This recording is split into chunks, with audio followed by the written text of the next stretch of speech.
मंच पर उपस्थित उत्तर प्रदेश शासन के सम्मानित मुख्यमंत्री योगी आदित्यनाथ जी, मेरे विशेष आग्रह पर समय निकालकर न केवल इस सत्र में, इसके बाद भी कुछ सत्रों का वो अध्यक्षता करने वाले हैं और यहाँ उपस्थित हुए हैं, ऐसे राज्यसभा के उपसभापति श्रीमान हरिवंश जी, सभापति उत्तर प्रदेश विधानसभा श्री हृदय नारायण दीक्षित जी, मेरे साथी गृह राज्य मंत्री नित्यानंद राय जी, जिनके जिम्मे गृह विभाग में राजभाषा विभाग का दायित्व है, ऐसे मेरे साथी उत्तर प्रदेश के ही नेता श्री अजय कुमार मिश्र जी, श्री निशित प्रामाणिक जी, वरिष्ठ भारतीय जनता पार्टी के नेता, पूर्व राज्यपाल, वरिष्ठ अधिवक्ता और हिंदी के लिए जिन्होंने बहुत कुछ किया है, ऐसे हमारे केसरीनाथ त्रिपाठी जी,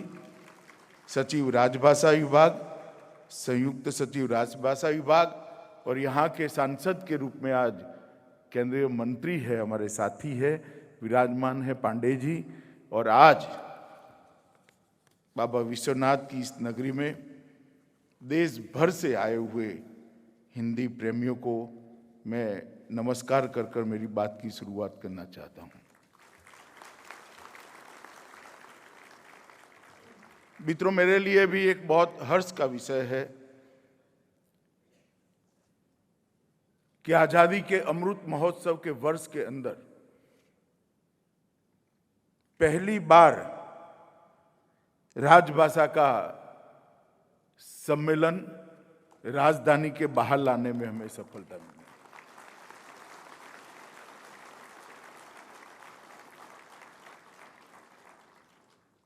कोई भी सरकारी परिपत्र, अधिसूचनाएं तब तक लोकभोग्य नहीं होती है जब तक जन आंदोलन में परिवर्तित नहीं होती। और ये राजभाषा को गति देने का जो जरिया है, अखिल भारतीय राजभाषा सम्मेलन, उसको भी दिल्ली के गलियारों से बाहर निकालने का हमने 2019 में ही निर्णय कर लिया। मगर 2 साल कोरोना काल रहा, हम नहीं कर पाए। परंतु आज मुझे आनंद है कि योगानुयोग ही है, ईश्वर कृपा ही है कि ये नई शुभ शुरुआत उस वर्ष में होने जा रही है जो हमारा आजादी का अमृत महोत्सव है। और देश के प्रधानमंत्री मोदी जी ने कहा है कि अमृत महोत्सव हमारे लिए आजादी दिलाने के लिए जो हमारे पुरखों ने यातनाएं सहन की, सर्वोच्च बलिदान दिए, जो संघर्ष करा, उसको स्मृति में फिर से जीवंत कर कर युवा पीढ़ी को प्रेरणा देने का तो मौका है ही है। परंतु आजादी का अमृत महोत्सव हमारे लिए संकल्प का भी वर्ष है। इसी वर्ष में 130 करोड़ भारतीयों ने तय करना है कि जब आजादी के 100 साल होंगे, भारत कैसा होगा, कहां होगा, दुनिया में भारत का स्थान कहां होगा। चाहे शिक्षा की बात हो, चाहे संस्कार की बात हो, चाहे सुरक्षा की बात हो, चाहे आर्थिक उन्नति की बात हो, चाहे उत्पादन बढ़ाने की बात हो, भारत कहां खड़ा होगा, हर क्षेत्र में भारत कहां खड़ा होगा, इसका संकल्प लेने का ये वर्ष है। और 75वें साल से 100 साल तक का काल अमृत काल रहेगा और ये अमृत काल हमारे सभी लक्ष्यों की सिद्धि का माध्यम रहेगा। और मैं आज इस अखिल भारतीय राजभाषा सम्मेलन में कहने आया हूं कि हम सब हिंदी प्रेमियों के लिए भी ये संकल्प का वर्ष रहना चाहिए कि 100 साल जब आजादी के हो, तब इस देश में राजभाषा और हमारी सभी स्थानीय भाषा का दबदबा इतना बुलंद हो कि किसी भी विदेशी भाषा का सहयोग लेने की जरूरत न पड़े। और एक काम मैं मानता हूं आजादी के तुरंत बाद होना चाहिए, क्योंकि हमारे आजादी के 3 स्तंभ थे। आजादी का आंदोलन जो गांधी जी ने जिसको लोक आंदोलन में परिवर्तित किया, इसके 3 स्तंभ थे, स्वराज, स्वदेशी और स्वभाषा। स्वराज तो मिल गया, स्वदेशी भी पीछे छूट गया, स्वभाषा भी पीछे छूट गई। 2014 के बाद मोदी जी ने पहली बार मेक इन इंडिया और अब पहली बार स्वदेशी की बात कर स्वदेशी को फिर से हमारा लक्ष्य बनाने के लिए आगे बढ़े। और इस आजादी के अमृत महोत्सव के अंदर मैं देश भर के सभी लोगों का आह्वान करना चाहता हूं कि एक और लक्ष्य हमारा छूट गया था, स्वभाषा का, उसको हम फिर से एक बार स्मरण करें और हमारे जीवन का हिस्सा बने।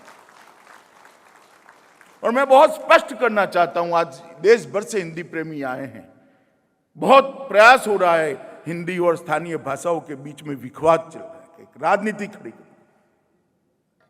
मैं बहुत मन से मानता हूं, मैं भी हिंदी भाषी नहीं, गुजरात से आता हूं, मेरी मातृभाषा गुजराती है, मुझे गुजराती बोलने में कोई परहेज नहीं है, मगर मैं गुजराती जितना ही प्यार, बल्कि इससे थोड़ा अधिक प्यार हिंदी को करता हूं।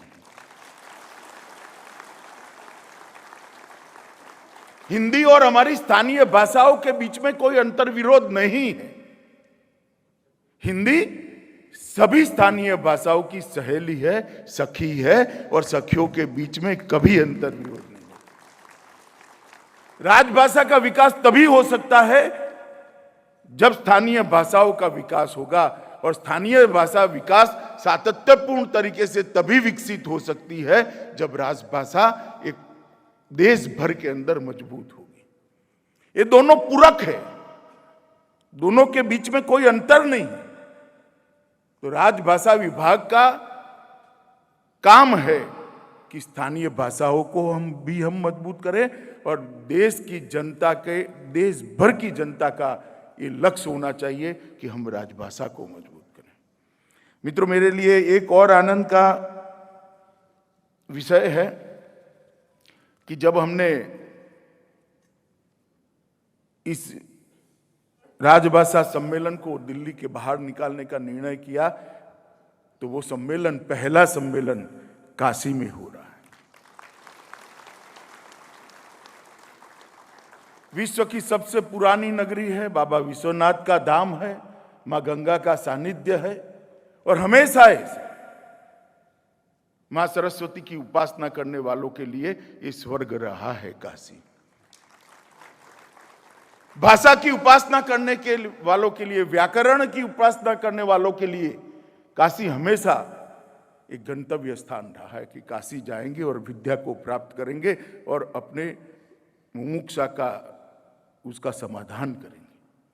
ये देश भर के अंदर, पूरे विश्व के अंदर ये मान्यता है। आज उसी जगह पे आज हम आजादी के अमृत महोत्सव में यहाँ है और संकल्प लेने के लिए यहाँ है कि आजादी के अमृत काल के अंदर जब 100 वर्ष होंगे तब हम स्वभाषा का लक्ष्य भी हम पूर्ण करेंगे। मित्रों, काशी एक सांस्कृतिक नदी है। देश के इतिहास को काशी से अलग कर देखे तो लिख ही नहीं पाते। चाहे रामायण काल हो, चाहे महाभारत काल हो, चाहे उसके बाद में गौरवमयी इतिहास जो देश का रहा वो हो, चाहे आजादी का आंदोलन हो, अब चाहे देश के विकास की दिशा में ले जाने वाला, देश को दुनिया में सबसे सम्मानित जगह पे पहुंचाने वाला प्रधानमंत्री जिस काशी से सांसद हो, वो काशी। काशी को देश के इतिहास से अलग कर हम नहीं देख सकते। और जहां तक भाषा का सवाल है, काशी भाषा का गौमुख है। भाषाओं का उद्भव, भाषाओं का शुद्धिकरण, व्याकरण को शुद्ध करना और व्याकरण को लोकभोग्य बनाने में चाहे कोई भी भाषा हो, काशी का बहुत बड़ा योगदान है। और इसलिए इस सम्मेलन का बहुत बड़ा महत्व है। मित्रों, आज जो हम हिंदी बोल रहे हैं, लिखते हैं, उसका जन्म यही काशी के अंदर, यही बनारस के अंदर हुआ है। भारतेंदु बाबू हरिश्चंद्र को कौन भूल सकता है। हमने यही बनारस से ही खड़ी बोली का क्रमवार विकास देखा है, और एक खड़ी बोली का जो क्रमवार विकास हुआ है और एक समृद्ध भाषा बनकर आज हिंदी हमारे सामने खड़ी है, इसकी पूरी यात्रा को मैं प्रणाम करता हूं, और वो हमारे लिए हमेशा प्रेरणा का स्रोत है। 19वीं सदी के अंतिम 2 दशक हमारे देश के इतिहास को देखे तो घटना बहुल थे। ढेर सारी घटनाओं समांतर रूप से देश भर में घटित होती गई। 1893 में आर्य समाज के अंदर एक आंदोलन चला। साकार और पश्चिमी शिक्षा के मुद्दे पर एक बहुत बड़ा मतभेद हुआ, और उस वक्त शिक्षा का माध्यम क्या हो, शिक्षा की भाषा क्या हो, इस पर पहली बार चर्चा हुई, जिसको अधिकृत चर्चा कह रहे हैं। और 1868 में पहली बार यहाँ पर कुछ ब्राह्मण विद्वानों ने इस मुद्दे को उठाया था, और मांग उठी थी कि शिक्षा की भाषा हिंदी होनी चाहिए। और इस मांग को तत्कालीन लेफ्टिनेंट गवर्नर ने मान भी लिया, और नौकरों में जो अभिजात्य तरीके से उर्दू भाषा को प्राथमिकता दी जाती थी, उसको चुनौती मिलकर हिंदी राजभाषा बनने की दिशा में पहला कदम उसी वर्ष रखा गया। हिंदी भाषा का उन्नयन, उसका कोश और व्याकरण कैसा बने, इसकी शुरुआत भी 1893 में काशी नागरी प्रचारिणी सभा के स्थापना का कारण ही वो था कि हिंदी का शब्दकोश बने, इसका उन्नयन हो और उसके व्याकरण का कोई प्रारूप बने। हिंदी का पहला व्याकरण कामता प्रसाद गुरु ने इसी शहर में लिखा और उसको आगे बढ़ाया।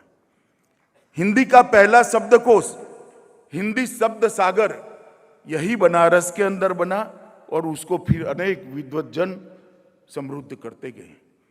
हिंदी भाषा और साहित्य का पहला संगठित इतिहास पंडित रामचंद्र शुक्ल ने इसी काशी के अंदर लिखा।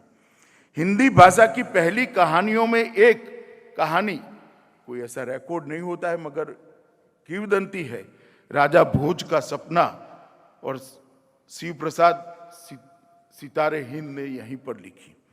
पहली हिंदी पत्रिका हरिश्चंद्र मैगजीन और हरिश्चंद्र चंद्रिका भी यहीं पर शुरू हुई। कविताओं की पहली पत्रिका कवि वचन सुधा, महिलाओं की पहली पत्रिका बाल बोधिनी भी यहीं शुरू हुई।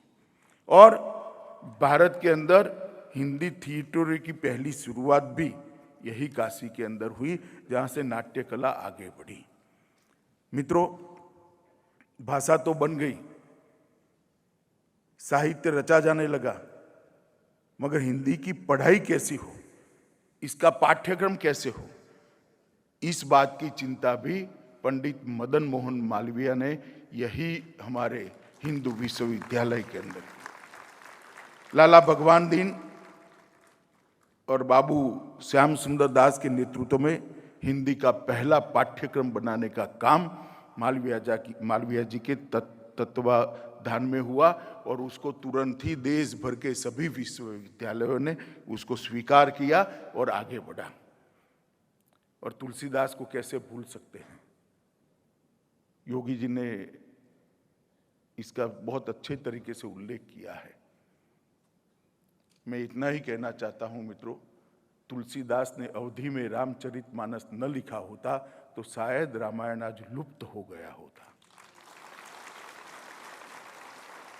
मानव जीवन को उन्नत बनाने की यह कथा कोई भी नकारात्मक पहलू रखे बगैर आदर्श पति कैसा हो सकता है तो रामायण में ढूंढ सकते हैं, आदर्श पिता कैसा हो सकता है रामायण में ढूंढ सकते हैं, आदर्श भाई कैसा हो सकता है रामायण में ढूंढ सकते हैं, आदर्श पत्नी कैसी होती है रामायण में ढूंढ सकते हैं, आदर्श शासन कैसा हो सकता है तो आज भी कहते हैं रामराज होना चाहिए,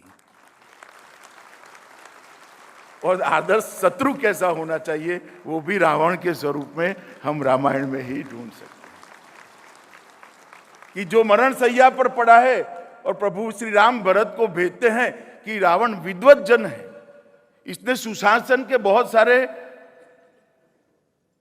पाठ अमल में लाए हैं, जमीन पर उतारा है, सोने की लंका बनाई है, उससे तनिक जाकर ये विद्या लुप्त न हो जाए, जाकर सीख लो कि सुशासन कैसे हो। और कोई झिझक के बगैर भरत को उन्होंने सुशासन के पाठ सिखाए थे। मित्रों, ये रामायण ग्रंथ को तुलसीदास जी ने यहीं आगे बढ़ाने का काम किया और वहीं से ये अवधि और जितनी भी हिंदी की बोलियां हैं उसको लोकप्रिय बनाने की भी शुरुआत हुई। अनेक हिंदी के विद्वान जयशंकर प्रसाद, मुंशी प्रेमचंद, आचार्य रामचंद्र शुक्ल, बाबू श्याम सुंदर दास, सभी ने यहीं पर हिंदी को आगे बढ़ाने का काम किया। और इसलिए मैं मानता हूं कि हिंदी को मजबूत करने का और घर घर पहुंचाने का और अपनी स्वभाषाओं को मजबूत करने का और राजभाषा के साथ जोड़ने का जो नया अभियान शुरू होने जा रहा है आज़ादी के अमृत महोत्सव के अंदर, उसके लिए काशी से उचित स्थान कोई हो ही नहीं सकता। और ये बहुत अच्छा हुआ है कि आज देश भर के हिंदी के विद्वान यहाँ पर उपस्थित हैं। मित्रों, हिंदी भाषा के लिए ढेर सारी चीजें कंट्रोवर्सी खड़ी होने का प्रयास किया गया, मगर वो समय अब समाप्त हो गया है। मैं बचपन से देखता था कि अंग्रेजी नहीं बोलने आती, अंग्रेजी नहीं बोल सकते, तो एक लघुता ग्रंथि की निर्मित बच्चे के मन के अंदर हो जाती थी। मैं आपको दावे से कहता हूं कि कुछ समय के बाद ऐसा समय आएगा कि मेरी भाषा में नहीं बोल सकता, इसलिए लघुता ग्रंथि का अनुभव करना। क्योंकि देश के प्रधानमंत्री जी ने अपनी कृति से गौरव के साथ अपनी भाषाओं को दुनिया भर के अंदर और देश भर के अंदर प्रस्थापित करने का काम किया है। शायद ही कोई प्रधानमंत्री होगा जिनको वैश्विक मंच पर इतना सम्मान मिला होगा जितना श्री नरेंद्र मोदी जी को मिला है। शायद ही कोई प्रधानमंत्री, मगर हर जगह पे नरेंद्र भाई ने दुनिया में भारत की बात अपनी राजभाषा में रखकर राजभाषा के गौरव को, जो देश अपनी भाषा खो देता है वो कालक्रम में अपनी सभ्यता को भी खोल देता है, अपनी संस्कृति को भी खो देता है और अपने मौलिक चिंतन को भी खो देता है। और जो देश अपने मौलिक चिंतन को खो देते हैं वो दुनिया को आगे बढ़ाने के लिए कंट्रीब्यूट नहीं कर सकते, योगदान नहीं कर सकते। इसलिए हमारे लिए बहुत महत्वपूर्ण है कि हमारी भाषाओं को हम संभाल पाए। मैं कई सारे लोगों को मिलता हूं, मैं देशों के नाम बोलना नहीं चाहता, मैं जब उनको पूछता हूं कि आपकी पहले भाषा कौन सी थी और वो भाषा का हाल क्या है आपके देश में, तो शर्म के मारे सर झुका देते हैं। मैं चाहता हूं कि 100 साल के बाद कोई भारतीय का सर शर्म के मारे न झुके, हमारी भाषा चिरंजीव बने, हमारी भाषा आगे बढ़े। और भाषा बहुत महत्वपूर्ण स्थान रखती है समाज जीवन को आगे बढ़ाने का, संस्कृति के धारा प्रवाह को आगे बढ़ाने का और संस्कृति के धारा प्रवाह से निपजे हुए ज्ञान को दुनिया भर में फैलाने का। ये भाषा बहुत महत्वपूर्ण शब्द, और इसीलिए हमारे यहाँ भाषा में अक्षर शब्द का प्रयोग करा है। अक्षर शब्द देखने में सीधा साधा है, पर इसको जरा एक बार तोड़ कर देखिए। अक्षर, जिसका क्षरण कभी नहीं होता है, उसको अक्षर कहते हैं। और इसलिए हम इसको अक्षर ब्रह्म भी कहते हैं। हमारे यहां भाषाओं का इतना सम्मान हमारी संस्कृति के अंदर किया गया है। महर्षि पाणिनि, महर्षि पातंजलि और महर्षि भर्तृहरि ने भाषाओं के लिए अनेक प्रकार की विधाओं को हमारे देश के अंदर जन्म दिया। आज वो विधाएं लुप्त नहीं हुए, आज भी कुछ लोग संभाल कर उसको आगे बढ़ रहे हैं। और मुझे भरोसा है कि एक बार देश की जनता ये आजादी के अमृत काल में मन बना ले और हमारे देश का व्यवहार, हमारे देश की बोलचाल, हमारे देश का पत्र व्यवहार, हमारे देश का शासन स्वभाषा में चलना शुरू हो जाए, अपने आप महर्षि पतंजलि और पाणिनि हमें जो देकर गया है वो तुरंत पुनर्जीवित हो जाएगा मित्रों। और मैं आज इस सम्मेलन के माध्यम से देश भर के अभिभावकों को भी अपील करने आया हूं, उनको अनुरोध करने आया हूं कि आप आपके बच्चों के साथ अपनी भाषा में बात करें। बच्चे चाहे किसी भी माध्यम में पढ़ते हो, घर के अंदर अपनी भाषा में इनसे बात करिए, उनका आत्मविश्वास जगाइए, अपनी भाषा बोलने के लिए जो झिझक है उसके मन से एक बार निकाल दीजिए। इससे भाषा का तो भला होगा, मगर उससे ज्यादा भला आपके बच्चे का होगा, आपकी संतानों का होगा। क्योंकि मौलिक चिंतन स्वभाषा से ही आ सकता है। दूसरी भाषा रटी रटाए ज्ञान को तो दे सकती है, ज्ञान को अर्जित करना है और ज्ञान को आगे बढ़ाने का जो यात्रा है वो मौलिक चिंतन से ही हो सकता है, और मौलिक चिंतन स्वभाषा से ही प्राप्त हो सकता है। अगर आपने आपके बच्चे के मौलिक चिंतन को एक बार समाप्त कर दिया तो आपका बच्चा देने वाला नहीं बनेगा, लेने वाला बनेगा। और हर माँ बाप ने ये लक्ष्य रखना चाहिए कि मेरा बेटा, मेरी बेटी, मेरी संतान दुनिया को देने वाले बने, दुनिया से लेने वाले बने। और इसलिए ये भाषा, हमारी स्वभाषा को मजबूत करना बहुत जरूरी है मित्रों, दुनिया में लगभग 6000 भाषाएं बोली जाती हैं, मगर मैं मानता हूं कि भाषाओं के बारे में हमारे देश को ईश्वर की कृपा है, माँ सरस्वती की कृपा है। सबसे ज्यादा बोली जाने वाली और लिपिबद्ध भाषाएं अगर किसी एक देश में है तो वो भारत के अंदर है। और हजारों साल का हमारा इतिहास, हजारों साल की हमारे संस्कृति का धारा प्रवाह इसके अंदर समाहित, उसको आगे बढ़ाना है। भाषा जितनी सशक्त होगी, समृद्ध होगी, उतनी ही संस्कृति सभ्यता विस्तृत होगी और सशक्त होगी, और उतनी ही चिरंजीव होगी। अगर हम हमारी संस्कृति को संभाल कर रखना चाहते हैं, इसको आगे ले जाना चाहते हैं, तो हमारी भाषाओं को हमने मजबूत करना पड़ेगा। अपनी भाषा से जुड़ाव, अपनी भाषा से लगाव और अपनी भाषा के उपयोग से मैं युवाओं को आह्वान करना चाहता हूं, कभी भी शर्म मत रखिए, एक गौरव का विषय है।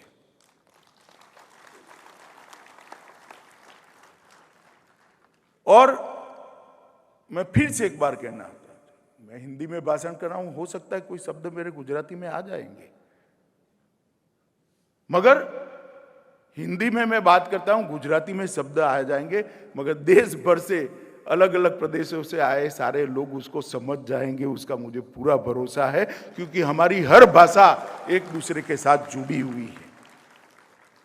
मित्रों, आज मैं फिर से कहना चाहता हूं कि हमारा पूरा बल होना चाहिए कि ये जो लघुता ग्रंथि अंग्रेजी शासन काल के अंदर हुई है वो बदलनी पड़ेगी, उसको युवाओं के मन से निकालना पड़ेगा, और घबराहट की जगह गौरव की अनुभूति हो, इस प्रकार के वातावरण की निर्मित होनी। किसी भी मंच पर आप अपनी भाषा के अंदर आपके मौलिक विचारों को रखिए। एक जमाना था जब घबराहट होती थी, मैं बताता हूं एक जमाना अब शुरू हो चुका है जब गौरव की अनुभूति होगी। घबराहट से गौरव को बदलना ये बहुत बड़ी उपलब्धि है नरेंद्र मोदी जी के शासनकाल की। स्वभाषा ही अभिव्यक्ति को सुनिश्चित करती है, स्वभाषा ही चिंतन को गति देती है, और स्वभाषा ही नए परिमाणों को और नए परिमाणों की दिशा में सोचने के लिए हमें उद्वेलित करती है। स्वभाषा व्यक्ति के विकास के लिए बहुत महत्वपूर्ण है। मित्रों, आत्मसम्मान अगर हमें खड़ा करना है तो हमें राजभाषा और स्वभाषा दोनों को मजबूत करना पड़ेगा।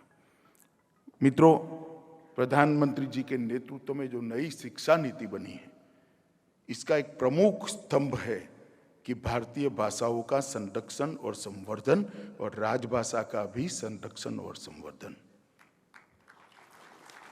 शिक्षा का मूल आधार सोचना है। शिक्षा का मूल आधार स्मरण है। लिखाई पढ़ाई होती रहती है, इसीलिए एक जमाने में हमारे यहाँ श्रुति और स्मृति को महत्व देते थे, मगर सोचना और स्मरण करना दोनों चीजें स्वभाषा में जितने अच्छे तरीके से होती है, इतना कहीं पर भी नहीं होता है। और मैं आप सबको आग्रह करना चाहता हूं कि मोदी जी के नेतृत्व में जो नई शिक्षा नीति बनी है, इसका आप अध्ययन करिए। इसमें स्वभाषा पर, राजभाषा पर बहुत बल दिया गया है। और मोदी जी के नेतृत्व में अनेक प्रकार के अभ्यासक्रम, इंजीनियरिंग का हो या मेडिकल का हो, ये सब के अनुवाद अलग अलग भाषाओं में, अभी तक तो 8 भाषाओं में तो शुरू हो चुके हैं, राजभाषा में भी शुरू हो चुके हैं। इसकी पढ़ाई लिखाई जब जिस दिन इस भाषाओं में शुरू होगी, मैं बताता हूं अनुसंधान में हमारा देश सबसे ऊपर होगा, क्योंकि अनुसंधान अपनी भाषा में ही सबसे अच्छा हो सकता है। हमारा देश पिछड़ गया, इसका मूल कारण यह है कि पढ़ाई लिखाई, अनुसंधान के विषय हमारी भाषाओं में नहीं हुए। और मोदी जी ने ये जो परिवर्तन किया है, वो परिवर्तन आने वाले दिनों में भारत के भविष्य को बदलने वाला परिवर्तन होने वाला है, इसका मुझे अभी बहुत विश्वास है। मैं आज सभी इस सभागार के अंदर, तुलसी सभागार के अंदर जो लोग बैठे हैं, सभी को अनुरोध करता हूं कि नया शिक्षा नीति का जो एक मुख्य बिंदु है अपनी भाषाओं को मजबूत करने का, उसको आप देश भर में इसके स्वागत का एक माहौल बनाइए, इसके स्वागत के लिए एक अनुकूल वातावरण की निर्मित कराइए। जब तक देश की प्रशासन और नौकरशाही की भाषा देश की नहीं हो सकती, लोकतंत्र सफल ही नहीं हो सकता।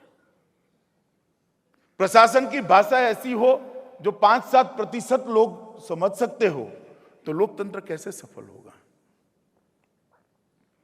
लोकतंत्र तभी सफल हो सकता है जब प्रशासन की भाषा स्वभाषा हो, राजभाषा हो। और मैं बड़े गौरव के साथ आप लोगों के सामने कहना चाहता हूं कि आज गृह मंत्रालय में एक भी फाइल ऐसी नहीं है जो अंग्रेजी में लिखी जाती है या पढ़ी जाती है। पूर्णतया हमने राजभाषा को स्वीकार किया।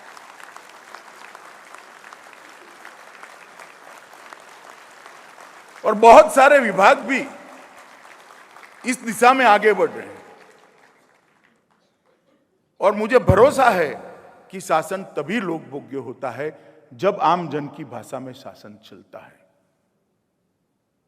आप कोई भी परिपत्र निकाल दो, कोई भी अध्यादेश निकाल दो, अगर जब आपके देश की जनता ही उसको पढ़ नहीं सकती, इसको स्वीकार कैसे करेंगे? और ये परिवर्तन मोदी जी के नेतृत्व में आ रहा है। मित्रों, अमृतकाल के अंदर हमने कुछ लक्ष्य तय करने पड़े।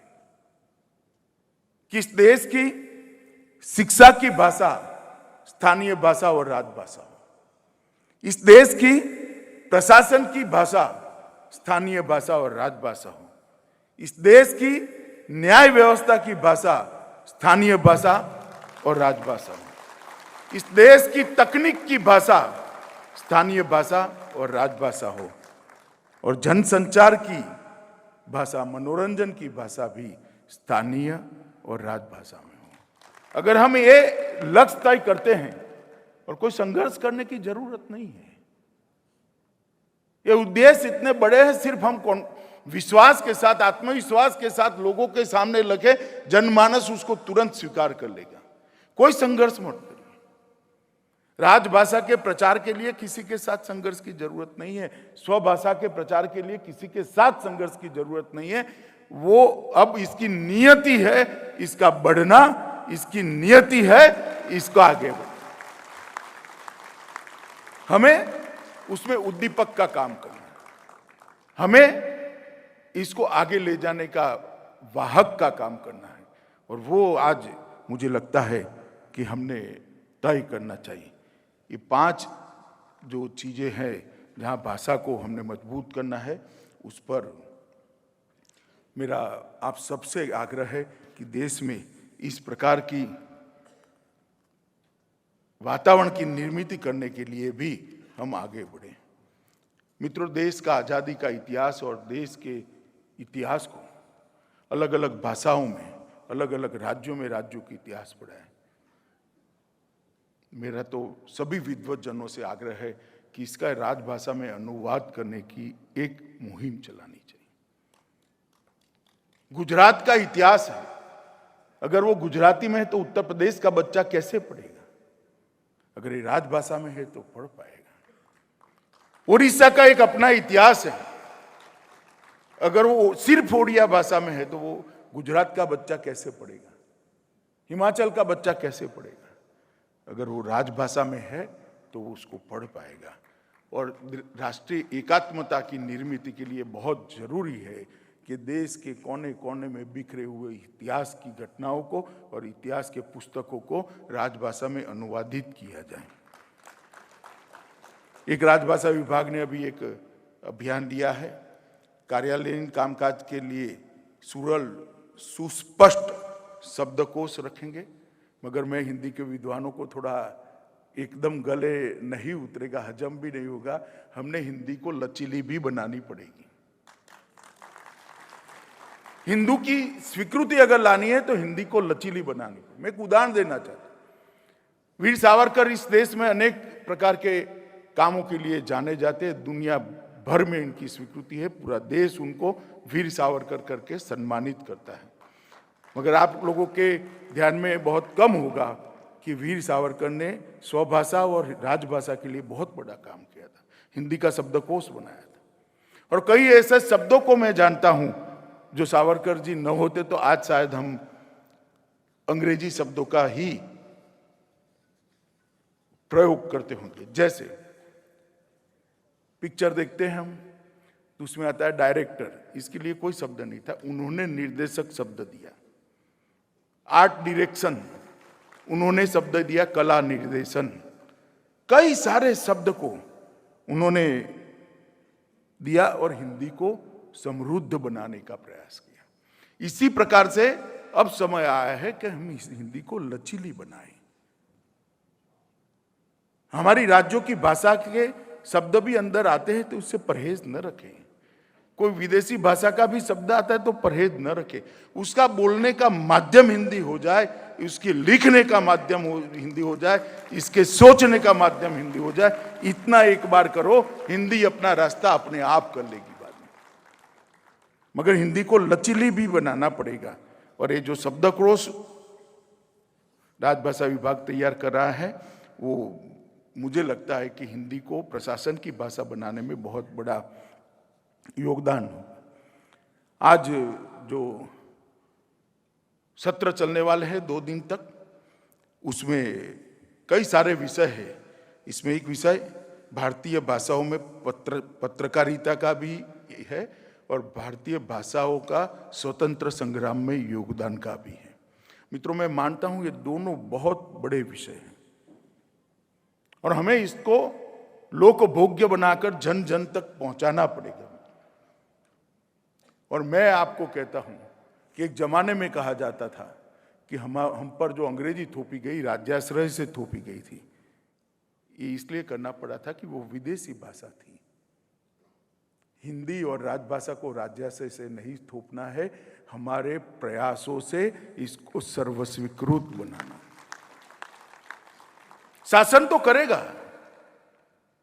मोदी जी के जितने भी आप भाषण सुनते आप देखेंगे हिंदी में ही होंगे। अब शासन के अंदर भी हिंदी भाषा प्रयोग में आने लगी है, परंतु इससे कुछ नहीं होगा जब तक जनमानस के अंदर अपने अपने राज्य की भाषा और राजभाषा की स्वीकृति का हम एक प्रकार का वातावरण निर्मित नहीं करेंगे, ये कभी नहीं होगा। और मैं आप सबको कहना चाहता हूं कि